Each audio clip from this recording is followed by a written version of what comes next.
Howdy guys, I just wanted to give a quick update. You may notice that this episode is coming out a week late. There are some issues with editing and schedules and everything, but regardless, we're prepared to drop another episode tomorrow, so be on the lookout. Let's go ahead and get into the episode. Howdy everyone, my name is Carson Gray. Howdy, my name is Cheney Elliott, and this week's episode is about Chat GPT. So we got this idea a little bit ago where we decided to ask Chat GPT questions and see what it gives back because their responses can get a little wild. So don't get your hopes high because it's only AI.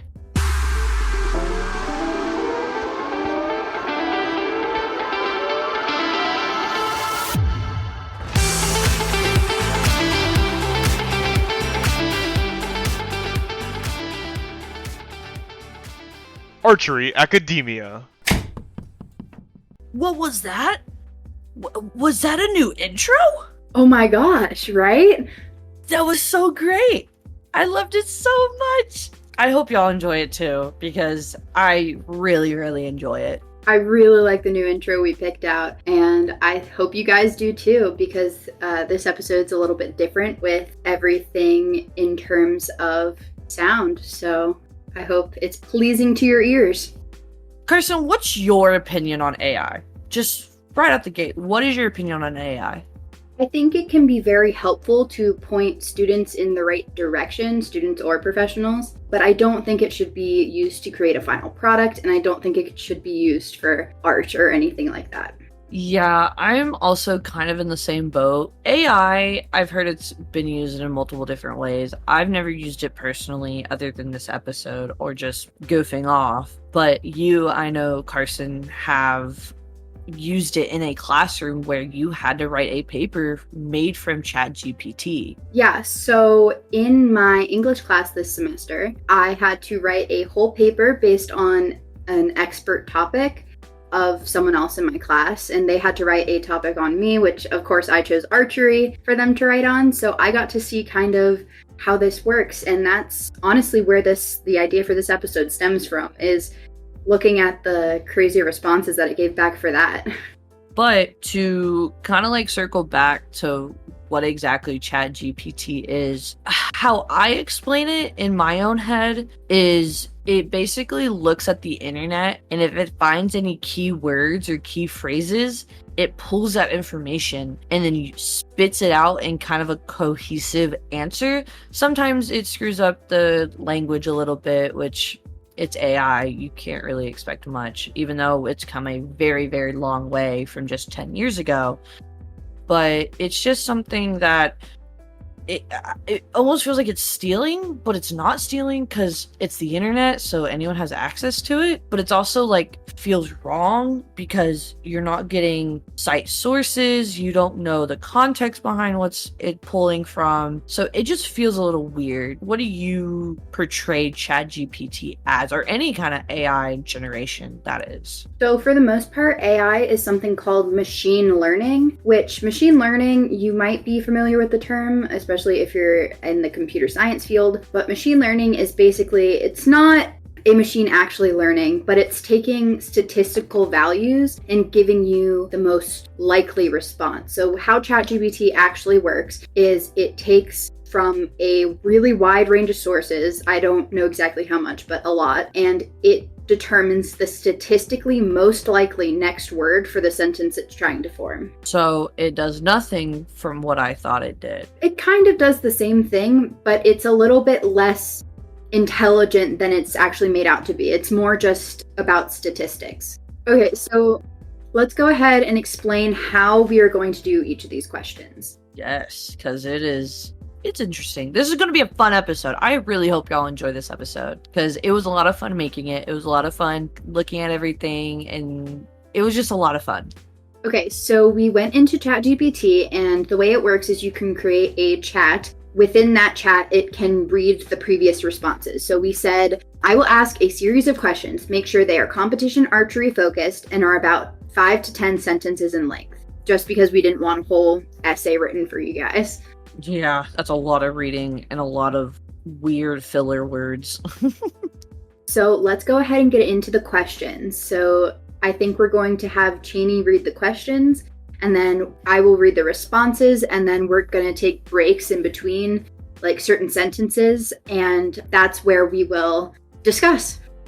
Yes, so these first set of questions are going to be questions that me and Carson personally came up with, either on our own or with each other, and just kind of like bounced back and forth and thought we're going to be interesting. And so, first question, of course, we had to ask is, what is archery? So, according to Chat GPT, archery is a precision sport that involves using a bow to propel arrows towards a target. It is a practice that dates back thousands of years and has evolved from a means of hunting and warfare to a recreational and competitive sport. In modern archery competitions, participants shoot arrows at targets from various distances, aiming to hit specific scoring zones for points. Okay, so that's where we'll stop there. Yeah. For the most part, it's correct, I'd say. It gives you very like historical, and then overview, and then archery. Yes. Talks very much about like the history of it, and then also what the modern way looks like, but the modern way is very all over the place in general. So I believe that it is correct for the most part for the hunting and warfare aspect. We talked about that in our first episode, I think. Our second episode, actually. And then participants shoot arrows at targets from various distances. Yeah, that's true. I believe this is actually going for more of a 3D lens, which surprises me, because I know 3D is really big, but I feel it would look more at what's in the Olympics, where you don't shoot from different distances. There's one distance.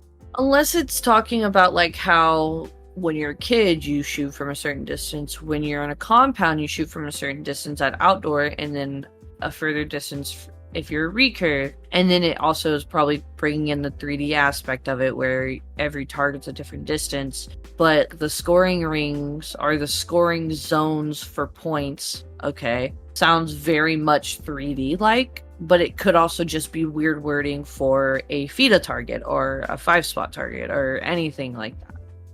That's true. That's true. So let's go ahead and continue with that question. So again, ChatGPT says, archery requires a combination of physical skill, mental focus, and technique to consistently hit the target with accuracy and precision. It's practiced both indoors and outdoors with different disciplines such as target archery, field archery, 3D archery, and para-archery, each within its own rules and challenges. I feel like that does really portray the differences. I feel like it could have done a better job at saying like there's target outdoors and target indoors, then field archery is outdoors, then 3D archery is outdoors, and then para archers are in everything. Honestly, para archers are more of a division than a discipline, if that makes sense. Yeah, definitely more of a division, because how it's making it sound here sounds like it is its own thing, it does its own stuff. Honestly, the only difference is they're in their own division. Which archery is actually a very accommodating sport where any archer can go to pretty much any shoot and be able to shoot, no matter what impairment you might have, whatever. Oh yeah, they're very, very accommodating, very welcoming, and it's a very great sport for someone that does have a disability and wants to do an activity or do a sport. Archery's pretty solid for like a physical sport that makes you get up and do stuff, but it's also really fun. I really enjoy it. Definitely. So, what would you rate that response from ChatGPT on a scale from 1 to 10? Probably a 7. That's what I would put, simply because I believe that it could have been done in a better way, if that makes sense. I agree with that. It could have been described a little bit better. It could have, like, not in detail wise. I feel like the detail was fine.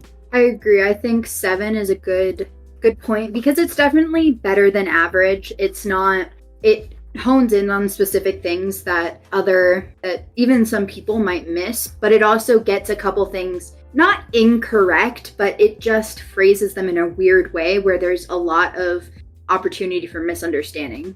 Yeah, there's a lot of opportunity for misunderstanding, because with the para archery, if you didn't know what archery was and you looked this up and you read that, you'd be like, oh, they divide disabilities from the regular opponents. No, we all shoot together. We just shoot in different divisions. So let's go ahead and move on to the next one. Cheney, will you read our question, please? yes, I will. What do you call the back of an arrow? Okay, so Chat GPT says the back of an arrow is commonly referred to as the nock. The nock is a small notch or groove at the rear end of an arrow where the bowstring is placed before shooting. So we're going to stop there. Is it something that you attach in the arrow? Is it the arrow itself? What do you mean by groove? It's definitely like a little slit that you put the string. The wording is very strange. It's very comedic how it's trying to explain what a knock is.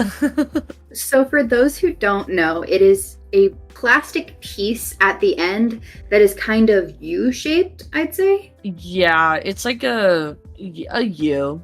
And it clips onto the serving of the string, which is just the piece of the string, in order to like hold your arrow in place. So the way it describes it, it just kind of sounds like we take the arrow, we saw a notch in it, and then that's good to go. So it's actually a completely separate piece of the arrow. Yeah, it's a very odd statement.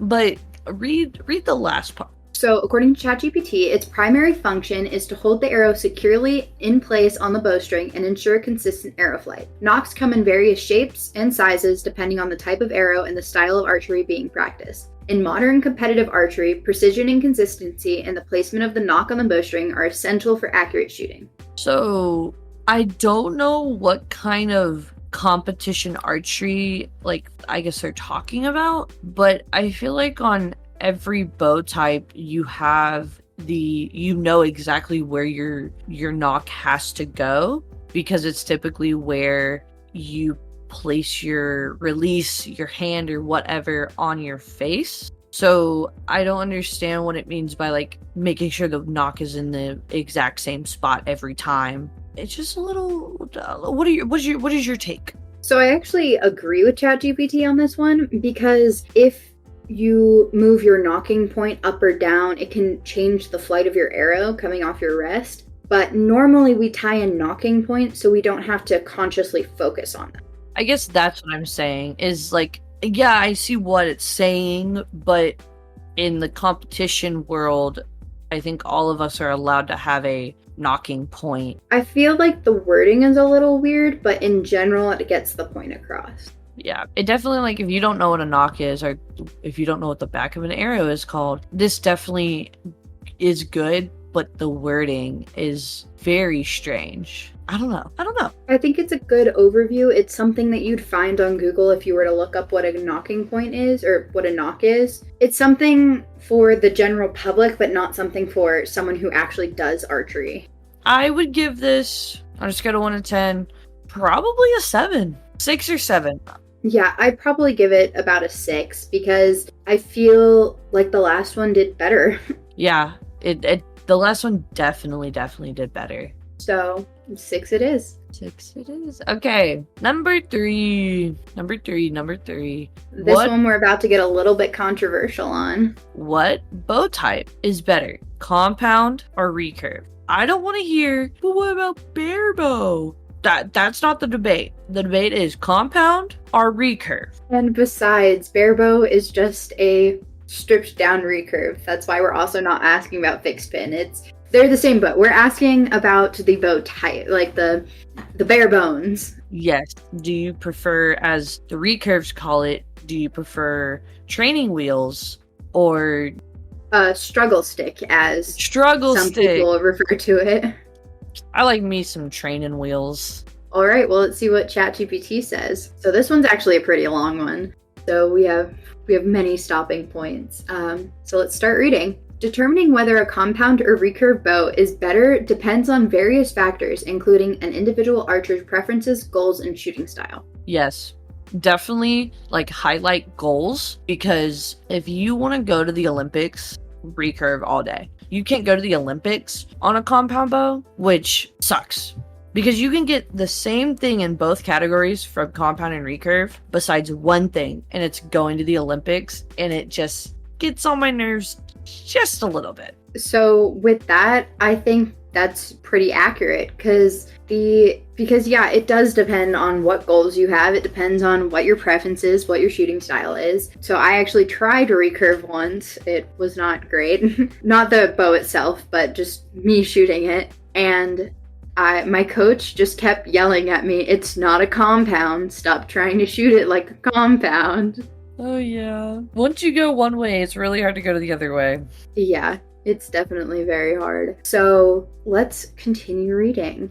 Compound bows are known for their mechanical advantage, featuring a system of cams and pulleys that provide a let-off and draw weight at full draw, making them easier to hold at full draw compared to recurve bows. They also tend to be more compact and often offer adjustable draw lengths and weights, making them suitable for target shooting, hunting, and bow hunting. Okay, let's stop there. If you want to bow hunt, yeah.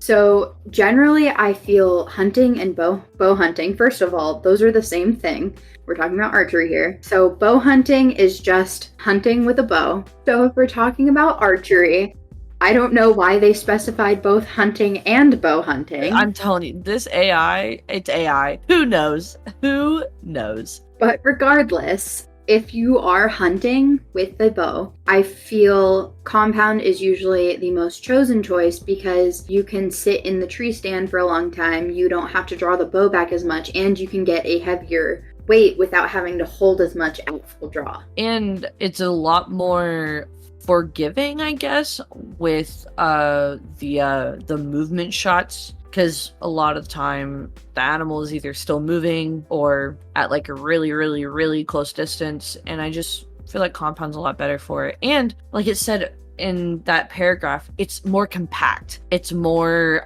it's smaller, so definitely in a hunting sense you want a smaller, more forgiving setup, and a compound is just the way to go. Definitely for hunting, but for target, who knows?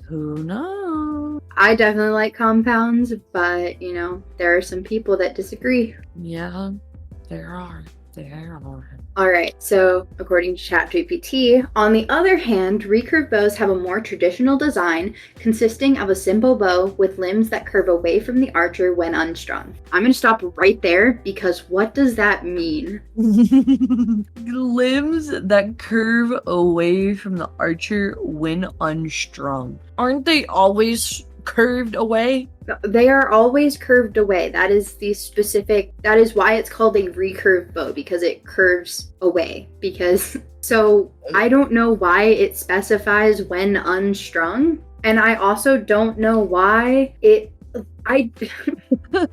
Your brain stopped working. So yes, recurve bows do have a more traditional design. However, long bows are actually what are most commonly seen in history, yeah, hunting wise, because it's pretty much a stick with a string. It's literally no. It is a stick with a string. It's a slightly curved stick with a string. Well, a recurve is a very curvy stick with a string. Mm-hmm. So recurve, I actually did some research on this for my previous podcast, which no longer exists. So recurve, it was basically created to get more power for less poundage. Oh, okay. I can see that. I could totally see that. But I don't know why it says curves away from the archer when unstrung. What does that have to do with anything? Girl, who knows? And I also want to point out that they explained what a recurve is, but they didn't fully explain what a compound was. They did say that it had cams and pulleys, but for this one I feel like they have more substance to it. But let's continue on to the next sentences. Okay, in the next chunk, recurve bows require more strength to hold at full draw compared to compound bows, but offer a more direct connection to the archery tradition. They are commonly used in Olympic and traditional archery competitions and are favored by many for their simplicity and elegance. Okay. I have no bad mouthing to that. It's very true. It is very true. I do think most people don't necessarily choose it for their traditional sense. No. They favor it because of their simplicity. Yeah, I agree with that. Yeah. You agree that it's a lot more simple than compound. I feel there's a lot less moving parts that can break or come loose. There's a lot less screws. And yeah, I agree that it's like most people get into it for the fact that it is in the Olympics. Because if they're going to do archery, why not go for the Olympics? Yeah, exactly. Literally. Okay, so the last little bit of this is ultimately the better bow depends on the individual archer's preferences, goals, and intended use. Some may prefer the precision and technology advancements of compound bows, while others may enjoy a challenge and tradition of shooting a recurve bow. It's essential for archers to try out both types of bows and consider factors such as comfort, shooting style, and intended use before deciding which one is best for them. Yeah, I agree with that. I think it's on the nose. I do want to point out, though, that originally we asked it for 5 to 10 sentences, and I feel like they could have just answered this entire prompt with that little last bit. Yeah, they totally could have just answered it with this bottom part. Because the first 3 mini paragraphs got a lot of specifics wrong. That's what I've noticed with Chat GPT in my use is they get the specifics wrong, but they can generalize very well. So if they had just stuck to that last paragraph with more general statements, they could cut off the excess and what they mostly got wrong. Yeah, agreed. If they would have just answered with the last paragraph, it would have been perfect. It would have been probably a 9. But they didn't. I'm going to have to rate it like a 5. It's like a 5. I'm going even lower. I'm going a 4. Ooh, not a 4. Honestly, I could give it a 4 too, though. For what I asked for, which was 5 to 10 sentences, and just the fact that if they had answered in those 5 to 10 sentences, they would have gotten it right. It's almost like when your teacher tells you 5 to 10 sentences, and then you give them a whole essay, but half of it's wrong. I've done that before. Like, you might have looked for extra credit with the essay, but they're not going to give it to you if most of your information's wrong. Information is wrong, yeah. So I think 4 is a fair amount. A very, very fair amount. Now, for our 4th question, which Karsten has one of these close and personal in her life. What is the job of a judge? All right, so what she means by that is my dad is a judge, so that's kind of the lens I'll be looking through this. So let's see what Chat GPT has to say. All right. In archery competitions, judges play a critical role in maintaining fairness, accuracy, and safety throughout the event. They enforce competition rules and regulations, ensuring that all participants adhere to established guidelines regarding equipment, shooting procedures, and conduct. Yes, that is correct. That's exactly what judges do. To a T. If they should have just stopped there, because that would have been it. To be fair, though, I did ask for 5 to 10 sentences, so I'll give it a little bit of slack on this one. But that is exactly what a judge does. Yeah. Mm-hmm. The next sentence, because this one's a little wild.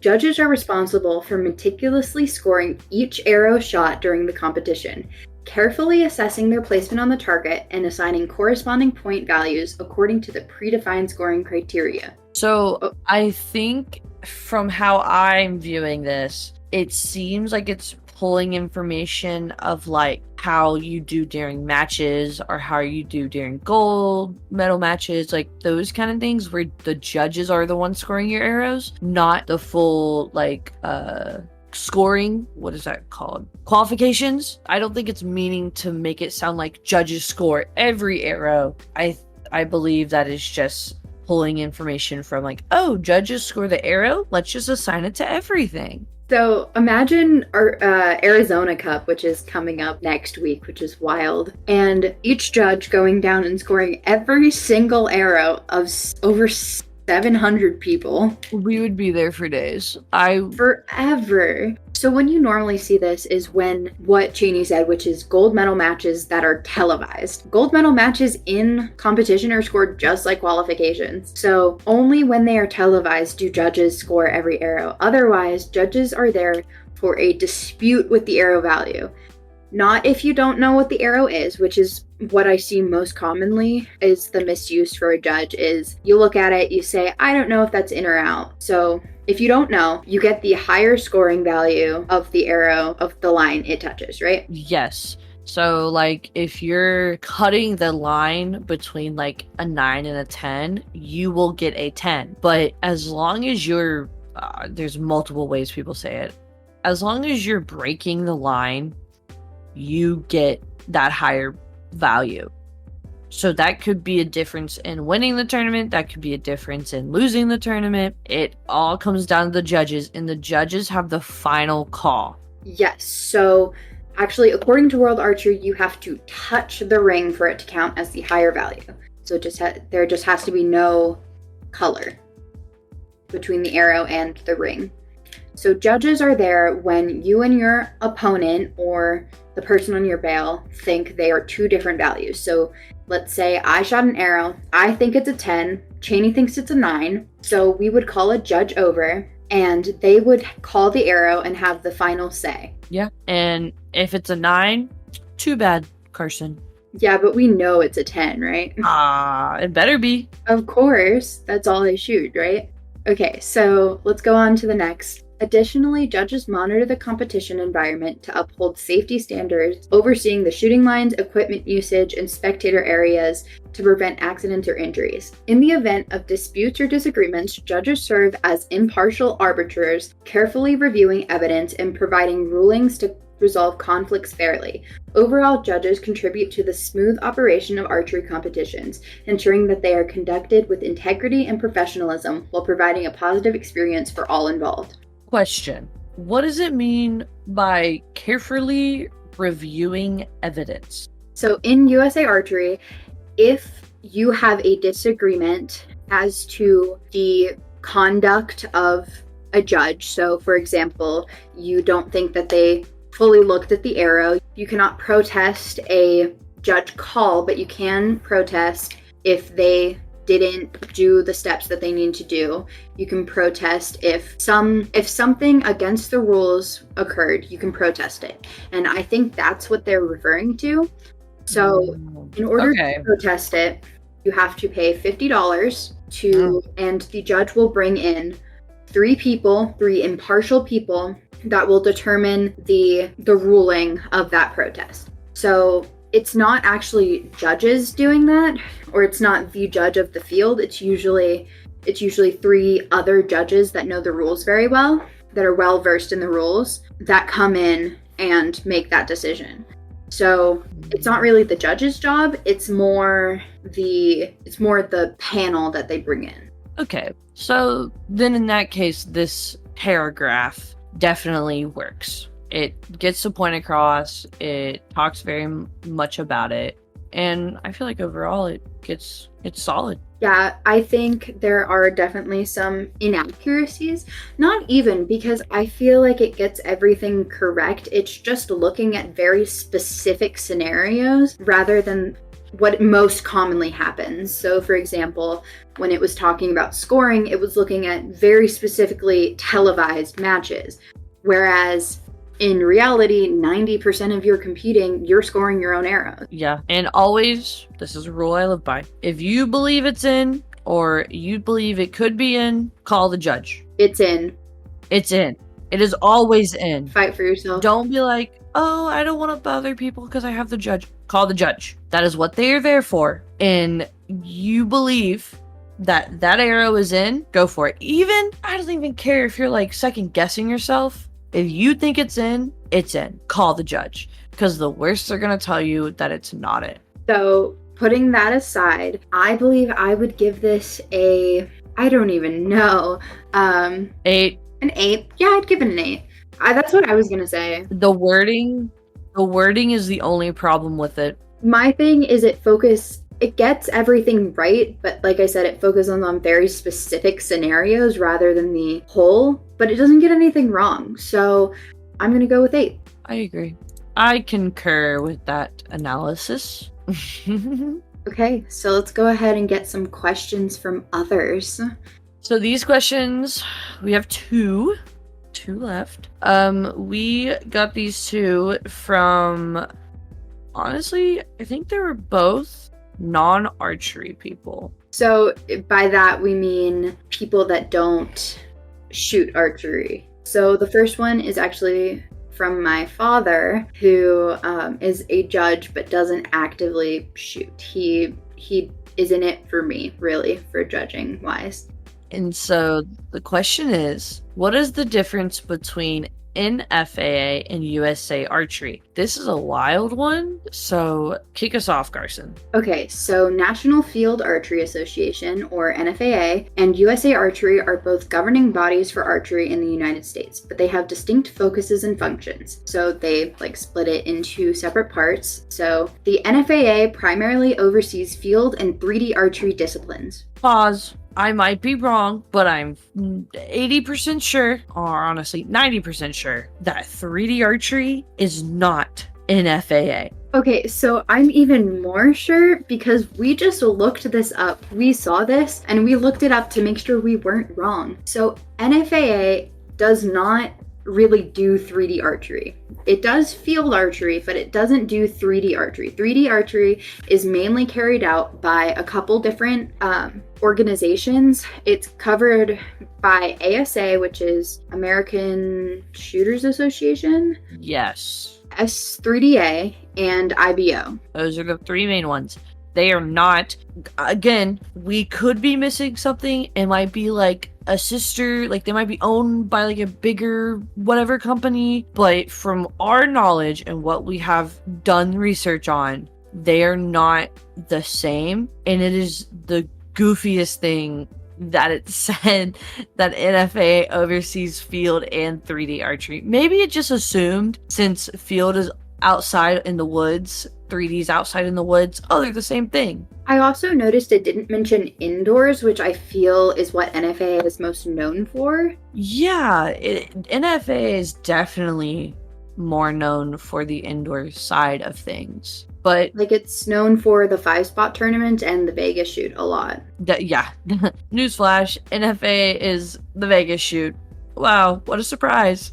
But continuing on, field archery involves shooting at targets of varying distances set in natural terrain, while 3D archery involves shooting at lifelike foam animal targets in an outdoor settings. The NFAA sanctions tournaments, set rules and regulations for field and 3D archery, and promotes these discipline among archers of all skill levels. Yeah.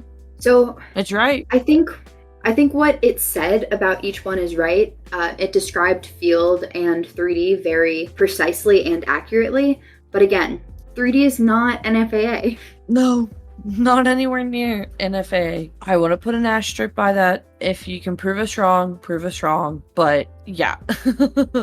Yeah, if you can prove us wrong, go ahead over to our Instagram, archery_academia, and leave a comment on this episode's post. Looking this up, doing this episode, we read that and I was giggling.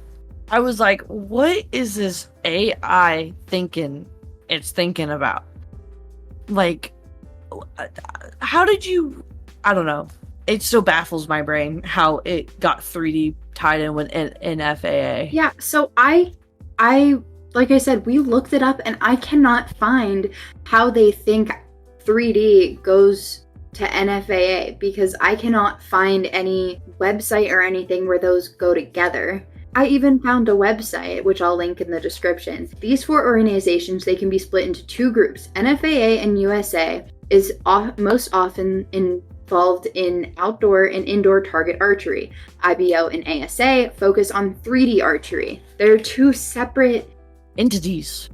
But granted, it's AI. You can't get your hopes up very high. What's the next paragraph looking like? We got totally on a rant there, but the next paragraph is looking like USA Archery is the national governing body for the Olympic and Paralympic archery in the United States. It oversees target archery, which involves shooting at circled targets from fixed distances, indoors and outdoors. USA Archery sanctions tournaments, selects and trains national teams for international competitions, such as the Olympics and World Championships, and promotes growth and development of target archery across the country. I think it did an amazing job at describing what USA Archery is. I would post that. I would be like, this is what USA Archery is about. And I would be like, this is a perfect overview of it. Perfect. I don't think it got anything wrong. Maybe a little bit of wording fixing, but that's just AI. That's AI. Yeah. Okay, so AI. Let's see what it wraps up. While both organizations promote archery and host competitions, they cater to different disciplines and have distinct goals in terms of promoting and governing the sport. Some archers may participate in both NFAA and USA Archery events, while others may specialize in one discipline or the other based on personal preferences and goals. Yeah, that's exactly what it is. There are some people that really prefer NFAA, and there are some people that really prefer USA Archery. It honestly depends on what you're going for. Like you, Carson. I know you definitely prefer USA Outdoors. You definitely prefer outdoor shooting. You definitely prefer USA Archery. Yes, because the goal is mainly to go on the world stage where I'm competing, and USA Archery is the way to do that. Where NFAA, I feel, although you have very, very good people in NFA, it's more of a laid back, chill, everyone can get into a high level of shooting. And I just have like a very special place in my heart for NFAA. I'm finally getting introduced to the whole big USA Archery world stuff, whatever. But NFAA is what got me into very competitive archery, and I just really enjoy shooting it. I love shooting my little 5-spot every weekend. All right, so let's go ahead and rate that one. What's the rating you're giving this? I would give this, honestly, it had so much perfect, postable, but it got that major thing wrong. I want to give it a 9, but I'm probably gonna have to give it a 7. Yeah, I would say it would start at a 9, but that just one section where it talks a lot about NFAA 3D, which it's not really known for, just kills it. Well, I guess 7 it is. All right, so this next one is a little goofy. It's from Cheney's boyfriend.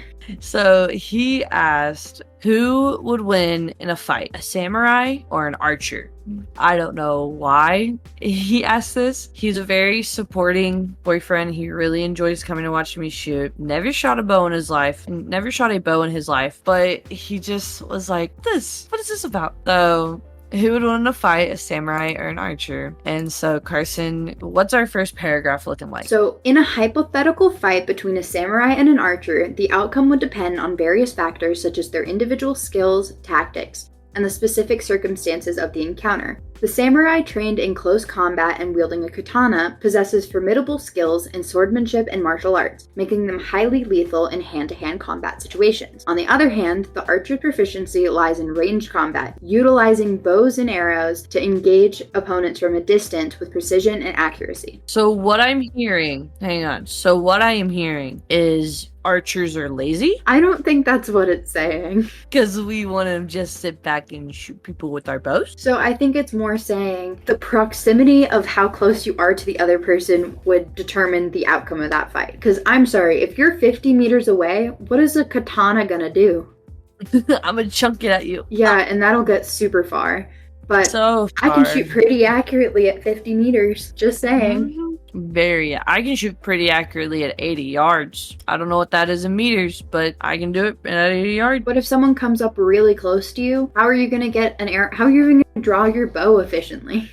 Point blank arrow release. Okay, so let's continue reading. Yes. If the samurai can close the distance quickly and effectively engage the archer in close quarters combat, they may have the upper hand due to their expertise in swordplay and agility. However, if the archer can maintain distance and exploit their range advantage, they could potentially neutralize the samurai's close combat abilities by continuously attacking from afar while utilizing cover and mobility to evade direct engagement. Yeah, I feel like that said exactly what we were trying to get across. It sounds like Chat GPT really likes these hypothetical questions and not real questions. Like I said, it's really good with generalized statements and hypotheticals, but it can't get specific information. It doesn't get it correct. Because it's pulling from so many different sources, and a lot of the specifics are not as well known. And that's fair. And that's just AI, I guess. So, but that definitely hit it on the nose. That's what we just said. That's what we were talking about. So what's our very last sentence? Ultimately, the outcome of such confrontation would be highly dependent on the specific skills, tactics, and situational factors at play, making it difficult to predict a definitive winner. I rank this a 9. I rank it a 10. What did it get wrong? And it didn't give me a definitive answer. Aw, just because you wanted a definitive answer? I didn't want to disappoint my boyfriend who's listening. He wanted to know. I think an archer would win. I think an archer would win, maybe.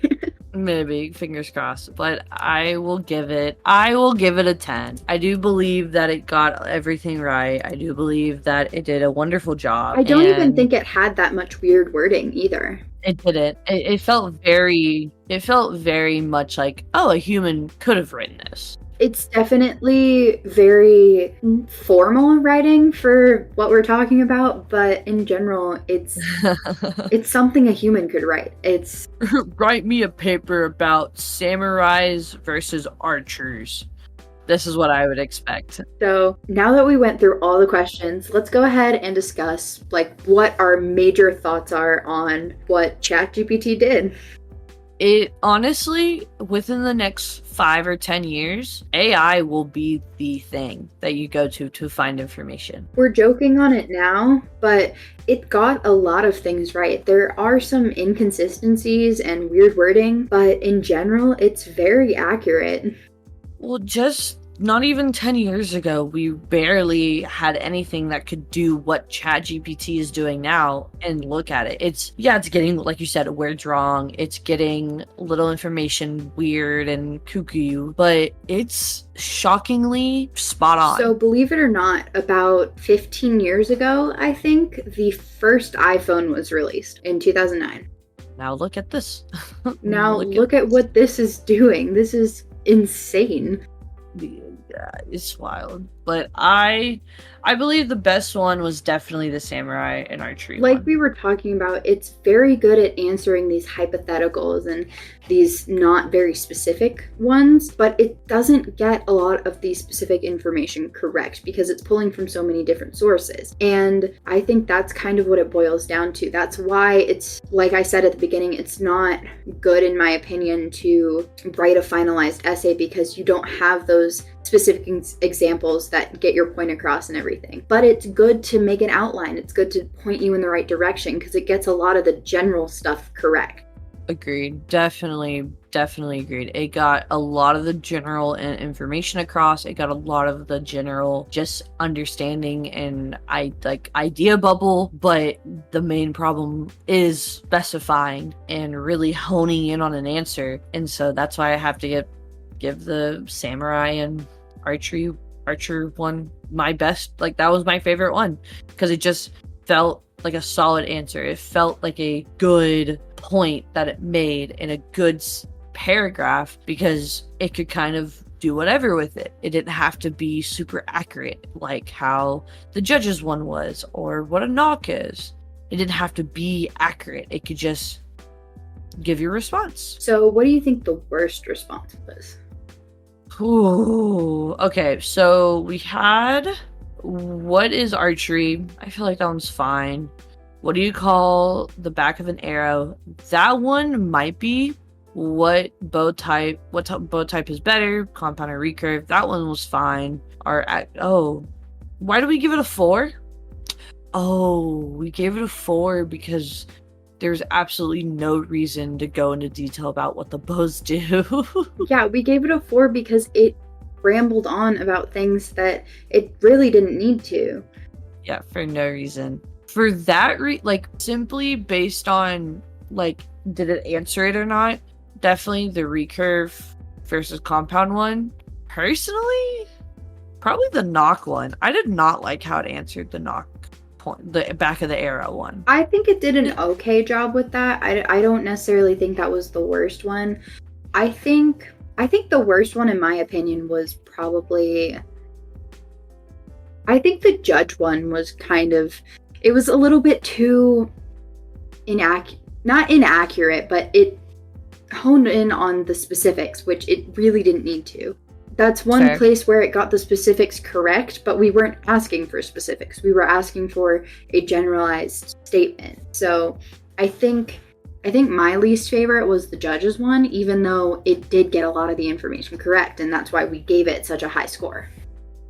I can definitely agree with you on that one. So, yeah.